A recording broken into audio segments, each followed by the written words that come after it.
everything in life is risky. Going to college, getting a safe route job is not as safe as you think it is. I was a neurosurgeon for almost 10 years, and I quit. This is the first morning of my life without a real job. There are countless videos online of people saying they've reached amazing heights. They've become doctors, lawyers, they've done what you think is the successful move. And they're quitting their jobs, they're moving into vans, and they're finally reconnecting with themselves and living the lives that they've always wanted. Imagine if they didn't waste the 10 plus years of going to school and attaining that job, attaining that success, to realize they don't even want it in the first place. The biggest thing you need to do right now, if you're someone who's in a dead-end job that you hate, or if you're a young kid who's just getting out of high school trying to figure out what they want to do with their life, you need to connect with yourself. You have to understand that there is a matrix built around us. There is a system and structure that is trying to get you to take certain actions, to think certain things, to feel certain ways, and it's all consciously created. You really need to break down your identity, yourself, your thoughts, your emotions, and figure out who you actually are in the first place. And it's sad, it's insane that we have to even do this. But we were born in a reality that is trying to take advantage of us. It is your job as a conscious individual to sit down and actually deprogram yourself. Look, from a young age, you were put in a system that told you what to do, to sit down, to shut up, to do your homework, to think like this, these thoughts are wrong, these thoughts are correct. And you stayed inside of that system for probably on average 12 years. And that's just the education system. Think about the programming that your parents gave you. A lot of the times we're born with like ancestral trauma that's deep inside of us. But not only that, we're getting all of the gunk, all of the shit from our parents that they didn't heal. All of that's landing on us. So you have your parents that are programming you in ways that are hopefully good, but most likely bad because nobody's perfect. You have the school system that's creating a horrible process of thinking that is isolating you, thinking that there's only one right answer, you can't work with people, confining yourself into just this very shitty version of yourself that has no creativity, no expression. You're scared to talk, you're scared to ask stupid questions. The school system, I think, truly ruins people. Next, we have a religion that's trying to confine your connection with God, and I don't care if you believe your religion is the right one, you have full capabilities to do so. But let's just say yours is the right one and 99% of other people are being taken advantage of, being misled to believe something that's not true. How much is that confining their human experience, their ability to connect to God, to reality, if they're confined in a structural system that isn't true? So we have religion, we have media, we have government, we have social trends that kind of take over and some people fall victim to because they have no sense of self before the trend happened. It's kind of insane.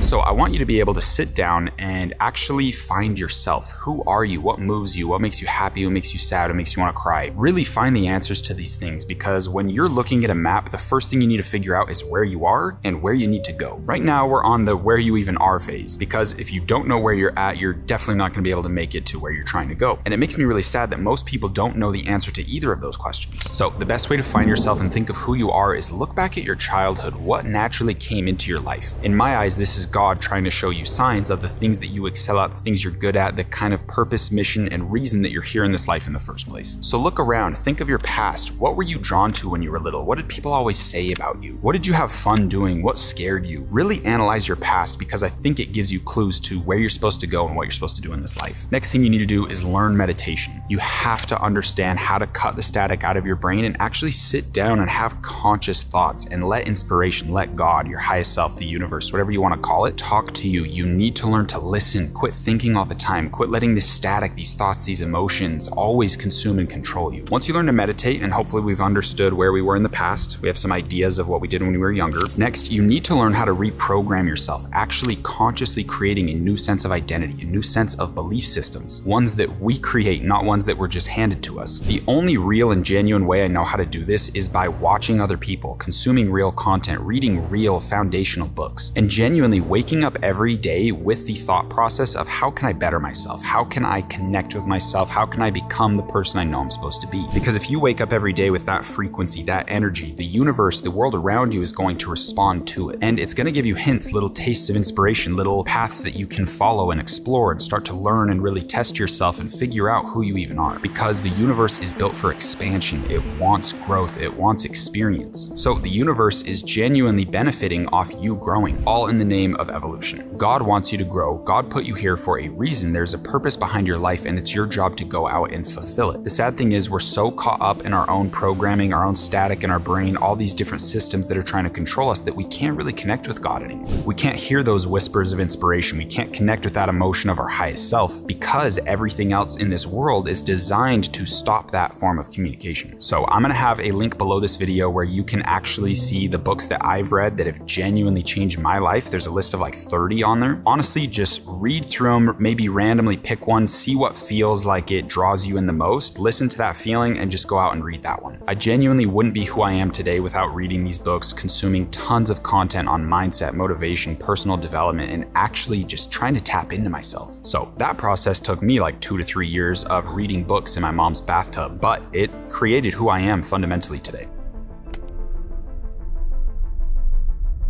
Next, once we have a new set of belief systems, we really need to figure out what our identity is going to be. Who do we want to become? How do we want to impact the world? What does our highest self actually even look like? In what ways does he think and act? And how do people feel when they're around him? What impact does he have? What car does he drive? How much money is he making? What type of lifestyle does he have? Does he inspire and motivate people? Or are you someone that just wants to go out into the woods and write books and inspire people through that way? There's millions of different ways that you can connect with who your highest self actually is. Something I recommend is look at people that have inspired you from the past. Try to figure out why they inspired you. What kind of hint was there of things that you can do and bring into your own life that are actually genuine and real? Make sure you're not just chasing other people and looking up to people as like false idols. The process of honing in your vision is not really an easy one. It's going to take a long time. It's not going to be something that just boom lands in your head instantly. But again, I think looking in your past is going to be something that gives you hints and kind of helps you figure out and design who that higher self is. What do they accomplish? What have they done in their life, and why are they the highest version of yourself? What do they do on a day-to-day basis? And most importantly, how can you captivate this vision, this highest self, and put it on a board that you can look at every single day with images, words that really encapsulate who your highest self is? So anytime that you're sitting working on your computer, leveling up your skills, trying to become a better person, or just doing your work, you can constantly be looking at that as the North Star. So anytime there's doubts, fears, or these negative things that come inside your heart, your mind, your soul, you can just look at that board, connect with that vision, and let everything disappear. Because I promise you, anything that you put on a vision board has potential to become reality. Just because someone else has achieved something doesn't mean that you can't. This world is incredibly expansive and way bigger than you would ever imagine. There is more than enough to go around, and I truly believe that abundance is a birthright for every single human on planet Earth. So your ability to actually achieve what's on this board is going to be dictated by one thing, and that is faith. Your belief, your emotions. You have to look at that board and attach a sense of identity to it. You have to look at that board and actually believe that you're that person right now and feel it. It needs to come into your heart, into your mind, into your whole body. And if you can connect with that board while you're doing your work, while you're progressing in your skills of whatever avenue you want to pursue, that is going to speed up the process of how fast you achieve it. Let's think of a 60-year-old that's been in blue-collar construction work his entire life. Maybe if you summed up all his money, he's made a couple $1,000,000 in the 40 years that he's dedicated to construction. Then on the other hand, there's some 15-year-olds out there that are creating Snapchat accounts that are making millions of dollars in a year. The reason I bring that up is because let's think about how much work has been put in on both sides, because a lot of people want to say it's work, it's action, it's discipline that gets you huge results. This 60-year-old man has spent 40 years in construction. He's probably made maybe $2 million